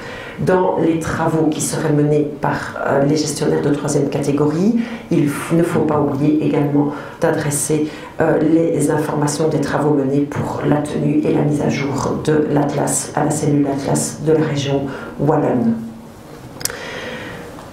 On va encore un petit peu plus corser le tout. Cela veut dire que vous, gestionnaire de troisième catégorie, vous, autorité communale, vous allez pouvoir avoir 2 voire 3 casquettes différentes. Vous allez, face à un projet soumis par un particulier, avoir la casquette de celui qui délivre une autorisation domaniale si le projet est situé dans le lit mineur d'un cours d'eau de troisième catégorie. En même temps, en vertu de l'article R435-1, ce projet nécessite peut-être un permis, voire très souvent un permis d'urbanisme. En vertu du Code ET, vous êtes l'autorité gestionnaire, il faut solliciter votre avis dans le cadre de l'instruction de la demande de permis d'urbanisme. Permis d'urbanisme, le plus souvent aussi, et par principe le Code ET le pose, c'est que c'est vous, autorité communale, qui êtes l'autorité délivrante de ce permis d'urbanisme. Vous avez donc une triple casquette dans ce cadre-là. Je voudrais également attirer votre attention sur le fait que vous avez aussi, il n'y a pas que des cours d'eau de 3e catégorie qui sont situés sur les territoires communaux, mais il y en a également de 1re et de 2e catégorie. Dans ce cadre-là, en vertu de l'article R435.1, n'oubliez pas de solliciter également l'avis des gestionnaires de 1re et de 2e catégorie face à une demande de permis d'urbanisme qui est située en aléa d'inondation. Le Code été nous dit bien que tout projet relatif à un bien immobilier qui, de par sa localisation ou sa nature, est susceptible de produire un impact sur un cours d'eau ou est soumis à l'aléa d'inondation. Et donc là, il faut bien voir que l'aléa d'inondation ne correspond pas au lit mineur, il peut être bien plus large que ce lit mineur. Et donc il y a des projets qui peuvent être situés à proximité du cours d'eau, sur les rives de ce cours d'eau, et qui nécessitent l'avis préalable du gestionnaire de 1re, 2e ou 3e catégorie, puisqu'il peut avoir des impacts sur ce cours d'eau si une demande de permis d'urbanisme est nécessaire. J'en ai bientôt fini et je vais vous dire un petit mot des pouvoirs d'intervention aux gestionnaires sous certaines conditions. Nous avons introduit dans la réforme une disposition pour réagir aux derniers épisodes de sécheresse qui ont été connus ces 2 dernières années. Et il est indiqué que si un danger met gravement en péril le cours d'eau, on vise des épisodes climatiques exceptionnels, tant la sécheresse que les inondations. Et si l'utilisateur ou l'exploitant refuse d'obtempérer aux injonctions du gestionnaire, cela nécessite donc une mise en demeure préalable, possibilité de prendre toute mesure utile pour faire cesser le danger et notamment, vous avez 2 moyens d'action, ordonner la cessation totale ou partielle de l'utilisation ou de l'exploitation, notamment les prises d'eau en période de sécheresse, ou mettre les ouvrages sous scellés et au besoin procéder à la fermeture provisoire immédiate de l'établissement. Ce sont des mesures extrêmes, évidemment, qui doivent être motivées. Il faut laisser la possibilité à la personne visée de pouvoir faire valoir ses observations et cette décision est évidemment susceptible de recours par la personne qui est touchée par votre décision qui est évidemment intrusive. Autre pouvoir d'intervention des gestionnaires, c'est par rapport à ceux qui ne se conforment pas à l'autorisation domaniale. Il y en a qui oublient, sciemment ou pas, de solliciter cette autorisation domaniale, ou il y en a qui la demandent mais qui ne la respectent pas. Et donc par rapport à des personnes récalcitrantes, vous avez la possibilité d'imposer des travaux. Et donc là, ce n'est pas une action sur l'autorisation administrative, le fait de pouvoir modifier, retirer, suspendre l'autorisation, mais c'est un pouvoir d'action directement sur le terrain par rapport à des travaux qui ont été réalisés de manière irrégulière. Et donc là, vous avez la possibilité d'intervenir et d'imposer des travaux ou la remise en état par rapport aux autorisations qui ont été délivrées ou qui n'auraient pas été délivrées. L'obligation pour les riverains de livrer passage et de les déposer les matières et les matériaux le long des cours d'eau est maintenue dans la réforme à l'article D43. Il s'agit ici évidemment de la problématique de l'accessibilité du cours d'eau. Cette obligation est imposée aux riverains évidemment pour vous permettre de pouvoir procéder aux travaux d'entretien et de petites réparations dans le lit mineur du cours d'eau. Également, une nouveauté, c'est l'introduction du mécanisme de l'expropriation pour cause d'utilité publique. Ce mécanisme existait pour tout ce qui était protection contre les risques d'inondation. On a repris également ce mécanisme possible pour, par exemple, mettre en place des grands projets de zones d'immersion temporaire ou des projets de reméandration si l'on est face à des propriétaires récalcitrants qui ne veulent pas, d'un commun accord, adhérer à un tel projet, alors il reste en dernier recours la possibilité de l'expropriation. Pour les ouvrages qui auraient été autorisés avant l'entrée en vigueur de la réforme. Un pouvoir d'intervention, et ça c'est également une nouveauté, est introduit dans le texte. Il y a donc un pouvoir d'intervention, il faut bien comprendre, sur des ouvrages qui ont été autorisés par le passé. Et donc à certaines conditions, à condition évidemment aussi de motiver, le gestionnaire peut revenir sur ces autorisations et imposer soit de nouvelles conditions, soit de travaux, ou en dernier lieu, la suppression de l'ouvrage. Ça veut dire que si un barrage a été autorisé et qu'il ne prévoit pas de solution, par exemple pour la libre circulation des poissons, vous pourriez revenir sur cette autorisation et imposer aux bénéficiaires de cette ancienne autorisation comme condition de prévoir un système pour laisser passer les poissons. Un dernier tout petit mot sur les cours d'eau non classés, ceux dont on ne disait pas le nom dans la loi de 67, mais que maintenant on dénomme véritablement, on parle bien dans le code de l'eau des cours d'eau non classés. Ceci était préalablement géré par les provinces qui avaient édicté des règlements provinciaux qui étaient bon an mal an similaires, mais qui comportaient quand même des contradictions entre eux, ou en tout cas des différences entre eux. Il va y avoir une harmonisation de ces règlements provinciaux dans la partie réglementaire du Code de l'eau qui reste encore à adopter.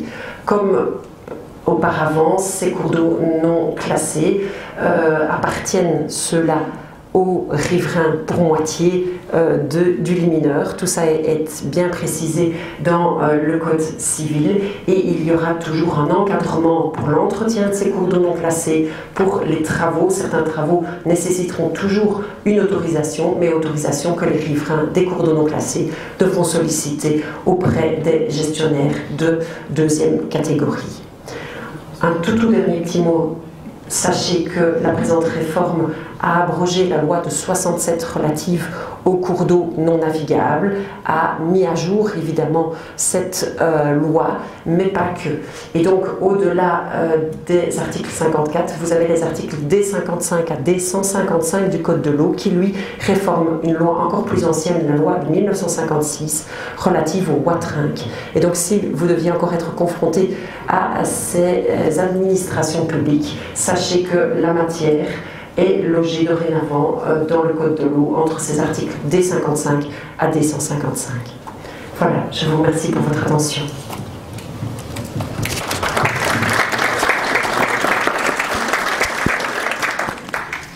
Bonjour à tous. Alors, moi je vais aborder 3 points supplémentaires du nouveau cadre juridique. Donc il s'agit de l'obligation de clôture dans un premier temps, ensuite du nouveau régime de subside et enfin du nouveau régime d'infraction. Alors en ce qui concerne l'obligation de clôture, donc l'obligation renforcée de clôturer les pâtures le long des cours d'eau non navigables, tout d'abord, pour rappel, cette obligation de clôturer les pâtures en bordure de cours d'eau non navigables et donc servant de pâture au bétail existe depuis le 1er janvier 1973. En effet, l'arrêté royal du 5 août 1970 portant règlement général de police des cours d'eau non navigables prévoyait déjà l'obligation de clôturer les pâtures. Des possibilités de dérogation étaient prévues et elles ont été octroyées par 2 arrêtés royaux, donc un en 1973 et l'autre en 1974. Dérogations octroyées sur les territoires d'anciennes communes, notamment dans les provinces de Liège, de Luxembourg et Namur. Donc on peut voir ici pour la province de Liège que c'est plus ou moins moitié-moitié. Donc en rouge, tout le territoire des anciennes communes sur lesquelles les pâtures devaient être clôturées, et en vert, là où il y a eu des dérogations. Donc il s'agit bien de territoires d'anciennes communes, donc il peut très bien arriver qu'à l'heure actuelle, certaines communes doivent à la fois sur une partie du territoire clôturer les pâtures et sur d'autres qu'il y ait encore une dérogation qui existe. Donc ce sera à vérifier, enfin plus maintenant évidemment, puisque afin de se mettre en accord avec la directive cadre eau, qui impose notamment de parvenir à un bon état des masses d'eau de surface, il a été décidé de lever toutes ces dérogations qui n'avaient plus aucun sens, quelque part, afin de renforcer l'obligation de clôture. Donc depuis le 15 décembre 2018 et l'entrée en vigueur de notre décret, Le nouvel article D42/1 est d'application et prévoit que les terres situées en bordure de cours d'eau non navigables à ciel ouvert et servant de pâture sont clôturées au plus tard le 1er janvier 2023, de manière à empêcher toute l'année l'accès du bétail au cours d'eau. Ça veut dire qu'à partir du 1er janvier 2023, il n'y aura plus aucune dérogation à l'obligation de clôturer les pâtures en bordure de cours d'eau non navigables. Alors bien évidemment, une mesure transitoire est prévue à l'article 145 du décret, et cette mesure transitoire prévoit le maintien des obligations de clôture qui existaient déjà avant. Donc là où il n'y avait pas de dérogation, il faut toujours clôturer, et il fallait en réalité clôturer depuis le 1er janvier 1973. Sur le territoire des anciennes communes qui bénéficiaient d'une dérogation, mais qui se situaient dans une zone particulière, ces dérogations ont déjà été levées il y a quelques années. Donc il s'agit notamment des zones de baignade et zones amont où il faut clôturer donc, depuis le 31 mars 2014. En zone Natura 2000, cette obligation de clôture existe depuis le 1er janvier 2015. Et en zone à enjeu spécifique, depuis le 1er janvier 2015 également. Donc pour toutes ces zones-là, à la fois le territoire d'anciennes communes qui ne bénéficiaient pas de dérogation et le territoire où les dérogations ont été levées il y a quelques années, il faut clôturer déjà maintenant et cette obligation est maintenue. Pour les communes qui bénéficiaient d'une dérogation, eh bien, le territoire ont jusqu'au 1er janvier 2023 pour clôturer. Donc ici en résumé ce que je viens de dire, ces clôtures doivent permettre d'empêcher toute l'année l'accès du bétail au cours d'eau. Elles doivent être placées à 1 mètre mesuré à partir de la crête de berge du cours d'eau vers l'intérieur des terres.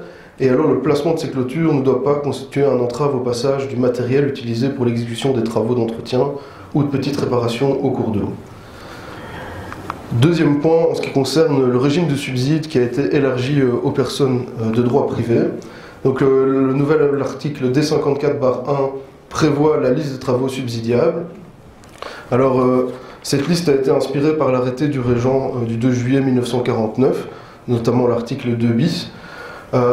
Certains travaux ont été légèrement modifiés ou rajoutés donc, dans les travaux subsidiables, notamment le 6e donc, qui prévoit que les ouvrages et aménagements visant à améliorer les habitats aquatiques et notamment l'aménagement de passes à poissons sont donc des travaux subsidiables.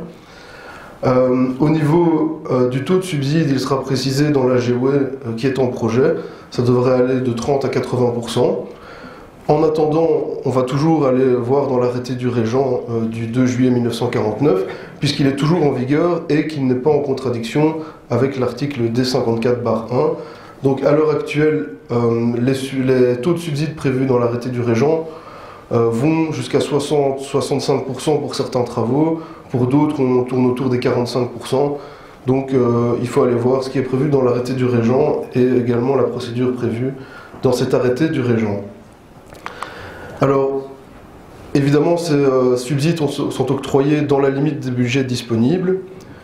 Et la grande nouveauté, donc comme le titre le laisse entendre, c'est que ces subsides peuvent être octroyés aux personnes de droit public, mais également aux personnes de droit privé à l'heure actuelle. Donc ça, c'est quand même un assez grand changement. Et ils peuvent également être octroyés pour l'acquisition de biens immeubles nécessaires à l'exécution des travaux subsidiables. Alors, et enfin, pour terminer, le nouveau système d'infraction, qui est un système infractionnel renforcé, il est calqué sur le régime des obligations qui sont imposées par les articles D33 et suivants, dont Olivier et Maître Renoir vous ont parlé. Et donc, il n'est pas réellement réformé, mais plutôt renforcé et précisé. Ce système d'infraction s'applique uniquement pour les cours d'eau non navigables. Pour les cours d'eau non classés, ce sera prévu dans la GOE en projet. Donc un système d'infraction pour les cours d'eau non classés. Le nouveau régime d'infraction prévoit un plus grand nombre de comportements infractionnels. Pour donner quelques exemples de nouvelles infractions, par exemple, il y a une infraction qui est prévue concernant l'entrave à la libre circulation des poissons. Il y a également une infraction toujours concernant la libre circulation des poissons qui est prévue en cas de non-respect du débit réservé imposé nécessaire à la libre circulation des poissons. Concernant les travaux d'entretien et de petite réparation, eh bien, le fait d'exécuter certains travaux d'entretien et de petite réparation sans déclaration préalable est constitutif d'une infraction. Et le fait de réaliser ou de maintenir des travaux sans autorisation domaniale du gestionnaire est également un comportement constitutif d'une infraction. Pour continuer, il y a également des infractions qui étaient déjà existantes dans l'ancien régime, mais qui étaient des infractions de 4e catégorie, qui deviennent maintenant des infractions de 3e catégorie, légèrement modifiées ou pas, et donc qui sont punies plus sévèrement que par le passé. Il s'agit par exemple du fait de dégrader ou d'affaiblir le lit mineur ou les digues d'un cours d'eau. Donc ici on fait allusion au lit mineur, puisque c'est une notion qui a été précisée dans le nouveau cadre juridique. Le fait d'obstruer un cours d'eau ou de déposer des objets ou matières à moins de 6 mètres de la crête de berge et pouvant être entraînés par les flots et causer la destruction, dégradation ou obstruction d'un cours d'eau non navigable est également une infraction. Donc ici on a précisé une distance, donc c'est 6 mètres à partir de la crête de berge. Le fait de ne pas respecter l'obligation de clôture en bordure de cours d'eau non navigable est également constitutif d'une infraction. Et enfin, le fait de labourer, hercer, bêcher ou ameublir la bande de terre d'une largeur d'1 mètre à partir de la crête de berge. Donc ici on a doublé la largeur calculée à partir de la crête de berge, qui est maintenant d'1 mètre. Il y a également des infractions qui restent des infractions de 4e catégorie, qui étaient déjà existantes dans l'ancienne législation, et qui sont légèrement modifiées ou pas, mais qui concernent essentiellement le non-respect des injonctions qui sont données par le gestionnaire.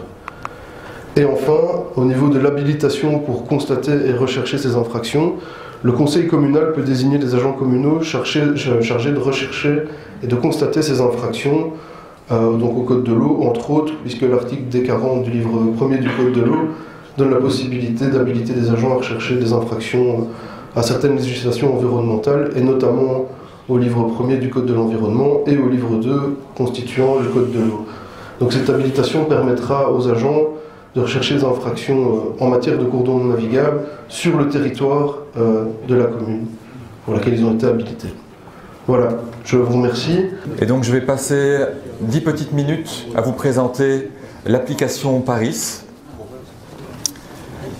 qui est en fait un outil d'aide à la décision, un outil d'aide à la planification, un outil d'aide à la coordination des travaux sur les cours d'eau au service des gestionnaires de cours d'eau. Donc c'est un outil informatique qui permet de mettre en œuvre toutes ces dispositions en lien avec cette gestion intégrée, sectorisée, multi-enjeux, multifonctionnelle des cours d'eau en coordination avec les gestionnaires. C'est une application disponible sur le web, donc il ne faut pas installer un logiciel sur un PC, mais elle est accessible gratuitement en ligne via l'URL qui apparaît ici sur l'écran. Et elle est accessible via une connexion authentifiée, c'est-à-dire que vous devez disposer d'un identifiant et d'un mot de passe qui sera fourni par le service public de Wallonie pour pouvoir y accéder, et à votre profil seront associés des droits en lecture sur toutes les informations disponibles dans l'application, mais en écriture uniquement sur les secteurs de cours d'eau dont vous avez la charge. Et cette application, comme je le disais tout à fait au début, est déjà entre les mains des gestionnaires de cours d'eau non navigables de première catégorie et de deuxième catégorie depuis 2017. Et donc là, il y a une expertise en la matière, une connaissance de l'outil et de la méthodologie qui peut être vraiment mise au service des gestionnaires des cours d'eau communaux. Et aussi, pour information, pour ceux d'entre vous qui êtes concernés de près ou de loin avec l'élaboration des plans de gestion du risque inondation, sachez que depuis le début de cette année, cette plateforme informatique permet également l'encodage des projets PGRI. Voilà à quoi ressemble l'écran d'accueil. Il y a un menu de navigation et ce menu se compose de commandes en lien avec la consultation de données, en lien avec ensuite l'élaboration des PARIS et accessoirement des PGRI, puis des commandes plus spécifiques au suivi de ces projets, et enfin un menu d'aide. Et je vais passer maintenant en revue ces différentes fonctionnalités de l'application. Pour ce qui est de la consultation, il s'agit principalement de consulter toutes les données cartographiques et alphanumériques qui sont disponibles, qui existent et qui sont utiles au gestionnaire de cours d'eau dans le cadre de sa gestion. Et donc cet outil centralise dans une même plateforme toutes ces données cartographiques notamment, dont le fameux résultat de la sectorisation. On y trouve également toutes les données PARIS que les gestionnaires de cours d'eau vont être amenés à y encoder. Donc les enjeux de gestion, les objectifs et les différents travaux sont accessibles également via ce menu. Les données en lien avec la qualité des masses d'eau également. Et donc en ça, cet outil et cette fonctionnalité constitue un aide à la décision et à la planification dans le contexte, comme je le disais, de la directive cadre sur l'eau et de la directive inondation. Ensuite, une fois, avant de passer justement à l'élaboration proprement dite, voilà justement à quoi peut ressembler ce découpage du linéaire des cours d'eau en secteurs, donc ce qu'on appelle une sectorisation. Et donc, vous voyez que, ici à l'échelle d'un zoom sur la ville de Namur, vous avez le réseau aussi bien de voies hydrauliques que de cours d'eau non navigables qui a été découpé en tronçons. Je reconnais que les caractères sont petits, que c'est difficilement lisible, mais sur chaque tronçon, il y a un nom et il y a une symbologie qui vous donne une information sur l'occupation du sol majoritaire à l'échelle du secteur. Donc à chaque fois que vous voyez du rouge, c'est qu'on se trouve sur des secteurs situés dans des agglomérations avec des bâtiments continus. Quand vous voyez du vert, par exemple ici, on est dans des secteurs qui se trouvent dans des prairies. Quand vous voyez du noir, on est plus dans des secteurs qui sont boisés. Et donc vous voyez que ce découpage et cette description des secteurs permet déjà d'avoir une première idée des enjeux qui seront prioritaires à l'échelle des secteurs. Et dans la marge ici à gauche, vous avez toutes les couches cartographiques qui sont disponibles en lien soit avec une thématique générale, soit en lien avec l'enjeu plus spécifiquement biodiversité. Et donc là, vous aurez tout ce qui est site Natura 2000, zone protégée sur le plan de la conservation de la nature, tout ce qui est également obstacle à la libre circulation des poissons, c'est là que vous allez trouver ça. Si on se concentre sur les couches cartographiques en lien avec l'enjeu inondation, vous aurez bien sûr accès à tout ce qui est aléas d'inondation, avec le plan de secteur, avec la présence par exemple de stations de pompage, de captage. Et vous avez également moyen d'afficher des couches cartographiques qui sont davantage liées par exemple à l'enjeu socioculturel. Et là, vous pourrez avoir accès à toutes les zones d'embarquement, débarquement de kayak, à toutes les localisations de camping, et j'en passe. Donc, cette première partie est essentiellement descriptive et donc va servir aux gestionnaires à identifier de la meilleure façon possible les enjeux en présence à l'échelle de ces secteurs de gestion. Tout cela bien sûr combiné à sa connaissance de terrain et à son expertise en la matière.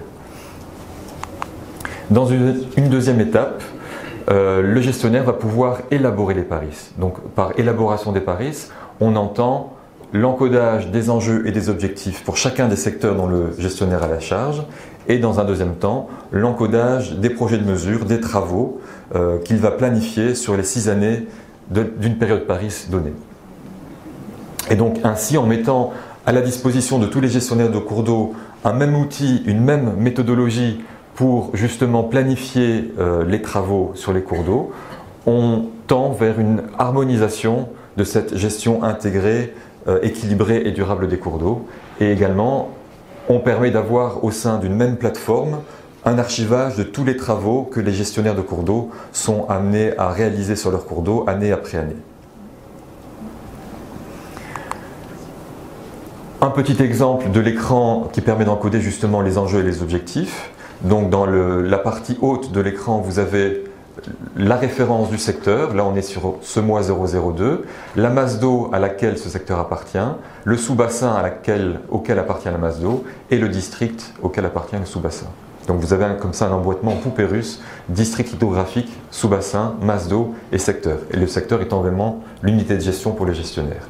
Et à l'échelle de ce secteur, le gestionnaire qui en a la charge a été amené à identifier là, en l'occurrence, l'enjeu biodiversité qui apparaît en vert, avec une priorité élevée et une portée globale. Là, il a un champ à sa disposition pour justifier justement son choix et une liste d'objectifs de gestion en lien avec cet enjeu qu'il peut également fixer et préciser. Mais on peut évidemment avoir d'autres enjeux en présence au sein du même secteur, l'un n'exclut pas l'autre, et on peut même avoir deux enjeux différents. Donc là en rouge, c'est un enjeu inondation, deux enjeux différents avec le même niveau de priorité, et cela de façon tout à fait justifiée. Et donc là, à nouveau, la justification du choix de cet enjeu inondation avec une priorité élevée. Et pour ce secteur-là, en l'occurrence, il y avait même un troisième enjeu qui avait été mis en évidence, l'enjeu socioculturel, parce que justement la justification était la présence d'un parcours kayak sur 100% du secteur. Ça, c'est l'étape d'encodage des enjeux, des objectifs. Et dans une deuxième étape, toujours dans l'élaboration de ces PARIS, on va être amené à encoder, encoder les données du projet. Et donc pour le secteur en question, donc toujours ici ce mois 02 qui appartient à une masse d'eau, un sous-bassin, un district, on va être amené à encoder un projet. Ici par exemple on l'a nommé entretien de la voûte végétale avec recépage de certains arbres sur l'ensemble du secteur. Et on va être amené à donner une date estimée, une année estimée du début, une priorité d'intervention, donc ça peut être normal si c'est juste quelque chose qui doit être fait mais sans vraiment d'urgence, mais on peut aussi décréter que la priorité d'intervention est urgente ou stratégique si par exemple on s'est engagé vis-à-vis de l'Europe de mettre en œuvre cette mesure ou ce projet. Et le gestionnaire a à sa disposition toute une série d'onglets pour décrire avec le niveau de détail qu'il souhaite son projet, donc des données très générales, des données plus techniques, des données en lien avec les réunions de concertation et les autorisations à requérir pour justement la mise en œuvre de ce projet, des données plus financières, on peut être amené à justement estimer le coût financier de ce projet, et un onglet documents où on peut annexer des photos de l'endroit, des photos du chantier par exemple, ou peut-être même des plans d'un bureau d'études qui a réalisé le projet. Donc voilà un peu plus de détails sur les données projets que vous pouvez encoder dans l'application. Ensuite, après cette étape d'élaboration des projets, il s'agit de suivre ces projets, de voir dans quelle mesure un projet a pu être réalisé l'année où cela avait été planifié. Si c'est le cas, adapter son état d'avancement. Il passe de planifié à en cours de réalisation ou réalisé, ou alors s'il y a eu un imprévu dernière minute ou les budgets finalement qui n'étaient pas présents au moment de la mise en œuvre, on peut adapter l'état d'avancement par un état d'avancement qui pourrait être reporté ou prolongé, ou il y a un choix prédéterminé d'état d'avancement possible. Et donc cette partie-là de l'application permet justement de suivre ces projets et de mettre à jour leur état d'avancement. Et le fait que justement tous les gestionnaires de cours d'eau aient accès à toutes ces informations permet de faciliter la concertation et la coordination entre gestionnaires. Et à nous, administration régionale, qui devons rendre des comptes notamment à l'Union européenne sur les engagements que la région wallonne a pris, notamment dans cet objectif d'atteinte du bon état des masses d'eau. On est amené à produire des statistiques ou des rapports, comme par exemple le nombre d'obstacles à la libre circulation de poissons qui ont été levés sur 3 ou 6 ans. Et sachant que justement cette plateforme va permettre d'archiver tous ces travaux-là, on pourra via des petites requêtes assez facilement faire ce genre de rapport pour rendre des comptes soit à la Wallonie, soit à l'Union européenne. Et enfin, une rubrique d'aide.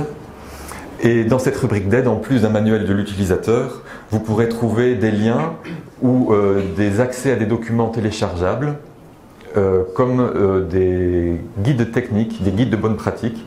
Donc je peux déjà vous parler d'un guide d'entretien des ripisylves qui était en phase de finalisation avec le concours d'une faculté. Donc un guide vraiment pratique, illustré, qui fait part des bonnes pratiques de gestion d'une ripisylve.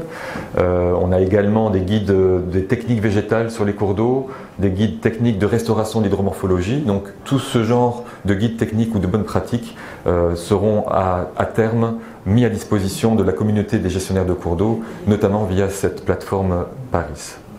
Et je vous parlais d'entrée de jeu de ce projet de rédaction d'un guide juridique qui fera le point sur ce nouveau cadre juridique une fois que la partie réglementaire sera rentrée en vigueur. Eh bien, il aura sa place également ici. Où en est-on arrivé au jour d'aujourd'hui, justement dans cette élaboration des PARIS? Donc là, vous avez un petit tableau synthétique qui reprend pour les gestionnaires de cours d'eau non navigables de première catégorie, donc nos districts des CNN, pour les services techniques provinciaux et pour les directions territoriales de la DGO2 qui gère les voies hydrauliques, le nombre de secteurs dont chacune de ces entités gestionnaires a la charge. Donc vous voyez que pour les services extérieurs des CNN, on a une centaine, voire 200 grand maximum secteurs par service extérieur. Pour les services techniques provinciaux, ça varie entre 300, plus ou moins pour la province de Brabant-Wallon, jusqu'à plus de 1000 secteurs à charge de la province de Hainaut. Pour nos confrères des voies hydrauliques, chaque direction territoriale a quelques dizaines de secteurs tout au plus. Et pour vous, gestionnaires des cours d'eau de 3e catégorie, sachez qu'en moyenne, il y a une quinzaine de secteurs de cours d'eau de 3e catégorie par commune, avec des extrêmes qui varient de quelques secteurs à quelques dizaines de secteurs au maximum. Et ici, vous voyez le nombre de secteurs qui ont fait l'objet à ce jour de l'encodage des enjeux et objectifs. Et donc vous voyez que pour les cours d'eau de première catégorie, tous les secteurs se sont vus attribuer des enjeux et objectifs. Idem pour les secteurs de voies hydrauliques et pour les secteurs gérés par les provinces. C'est assez variable, mais ça va en s'améliorant de mois en mois et on arrivera très bientôt, on espère d'ici l'été, à 100% de secteurs pour lesquels les enjeux et objectifs auront été attribués. Et l'attribution, l'identification de ces enjeux et objectifs se fait à chaque fois sur base d'une clé de détermination des enjeux commune à tous les gestionnaires et qui permet d'avoir justement la même approche et une façon cohérente à travers tous les gestionnaires de fixer ces enjeux et ces objectifs. Donc ça c'est pour là où on en est aujourd'hui. Que reste-t-il à faire dans les prochains mois et prochaines années? Donc déjà, attendez-vous pour, on espère, le mois de juin prochain, donc d'ici 3-4 mois, qu'on vous recontacte à nouveau pour mettre à votre disposition l'application PARIS, pour vous communiquer vos identifiants et vos mots de passe, et également pour organiser, également de façon décentralisée, des petites formations à l'attention exclusive justement des gestionnaires de 3e catégorie que vous représentez ici, et avec le concours de nos relais PARIS en service extérieur des CNN, Virginie, Stéphanie en l'occurrence, et avec le concours également des services techniques provinciaux qui, comme je vous le disais, ont déjà une bonne connaissance et de la méthodologie et de cette plateforme informatique. Cela afin de justement élaborer ces PARIS 2022-2027 à l'échelle de chaque gestionnaire pour plus ou moins dans un an, pour juin 2020. Et donc, première étape, là vous avez vu que pour les gestionnaires de cours d'eau de première et deuxième catégorie, on est quasi au bout, l'encodage des enjeux et des objectifs. Les communes vont prendre le train en marche d'ici quelques mois.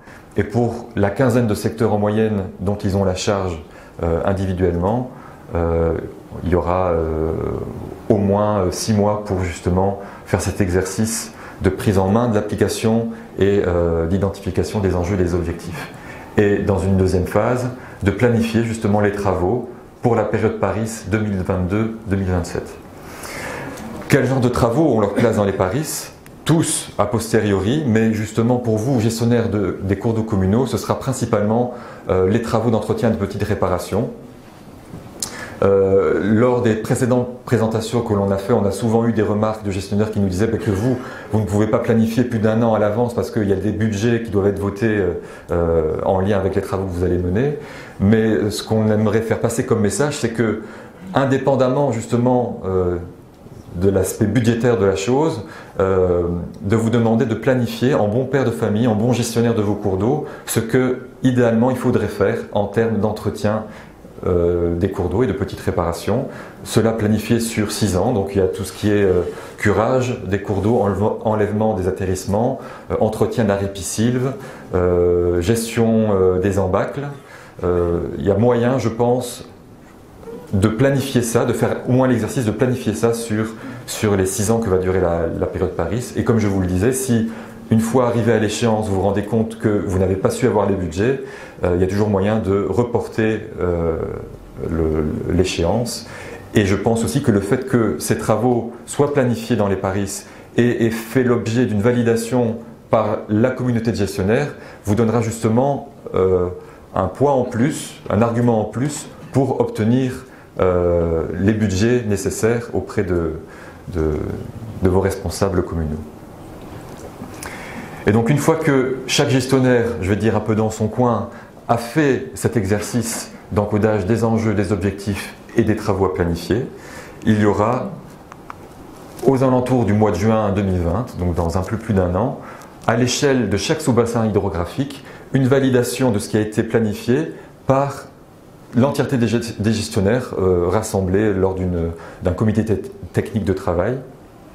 Et donc là, il y aura bien sûr un travail de préalable via justement cette plateforme de consultation de ce qui a été prévu en amont, en aval chez les gestionnaires voisins.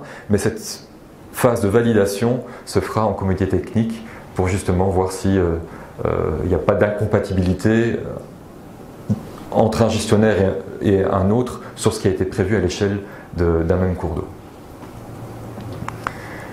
Et puis il faudra laisser la place à l'enquête publique pour l'année 2021 parce qu'évidemment ces programmes d'action sur les rivières sont considérés comme des plans et programmes ayant un impact possible sur l'environnement, donc ils doivent être soumis à enquête publique et donc il est prévu et dans toutes ces étapes-là, bien sûr, on colle au plus près à la procédure d'élaboration des Paris qui est décrite dans le Code de l'eau.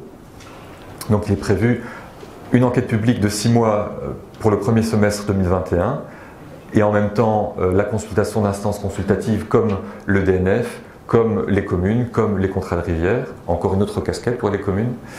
Le deuxième semestre 2021 serait consacré à l'intégration des résultats de cette enquête publique et des avis reçus dans le projet de Paris pour, in fine, fin 2021, l'adoption par le gouvernement du Paris pour la période 2022-2027.